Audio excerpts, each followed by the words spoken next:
Professor Mirza Mohammad Saeed Shahid Ahmad Dehlvi इक़्तिबास number 3। एक publisher साहब के लाहौर से दिल्ली आने का मकसद मिर्ज़ा साहब से अपनी मर्ज़ी का नावल लिखवाना था। मैंने उन्हें बताया कि मिर्ज़ा साहब नहीं लिखेंगे, लेकिन वो बड़े बड़े अदब निगारों को पैसा देकर अपनी मर्ज़ी के नावल लिखवा चुके थे।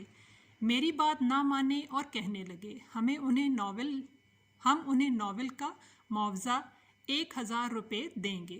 तो वो क्यों इनकार करेंगे?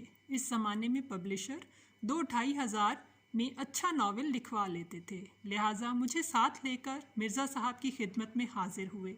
मैंने पब्लिशर की हैसियत से उनकी पहचान करवाई तो मिर्ज़ा साहब को तशवीश हुई।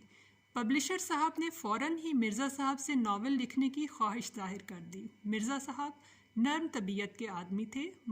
मुझे 5 से 10 हज़ार रुपये पर भी नावल लिखना मंजूर नहीं। मैं नहीं चाहता कि जो काम कर रहा हूँ उसे छोड़कर नावल लिखूँ। 5-10 हज़ार का नाम सुनकर पब्लिशर के होश उड़ गए। चंद मिनट रुख बदल कर बैठे और फिर जाने की इजाज़त चाहिए। मिर्ज़ा साहब उस दौर में अपनी मशहूर ज़माना किताब मज़हब और बातनियत लिख रहे थे, जिसे पूरा करने के बाद अपने दोस्त प्रोफेसर ताजवर नजीब आबादी को दिया, जिन्होंने लाहौर से ये किताब शाया की। मिर्ज़ा साहब का यही एक कारनामा ऐसा है कि उर्दू अदब की 100 किताबें मुंतखब की जाएं तो मज़हब और बातनियत इनमें ज़रूर शामिल होगी।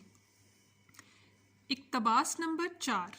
मिर्ज़ा साहब दिल्ली के शरीफ ख़ानदानों में से एक खाते पीते घराने से ताल्लुक़ रखते थे।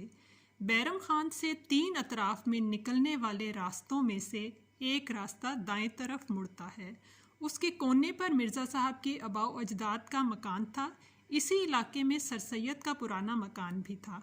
सर सैयद मिर्ज़ा साहब के रिश्तेदार थे और मुंशी ज़काउल्लाह से भी उनका करीबी ताल्लुक़ था। 50-60 साल पहले दिल्ली के शरीफ लोग अंग्रेज़ी लिखने पढ़ने को मायूब यानी बुरा समझते थे, लेकिन सर सैयद ने मुसलमानों की इस गलत सोच की दुरुस्ती की।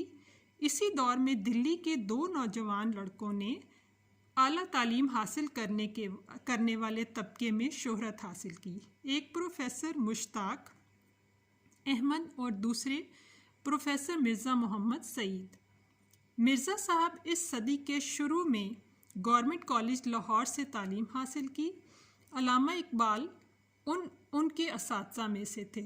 ज़िंदगी के आखिरी वक्त तक उनसे अच्छे ताल्लुकात रहे।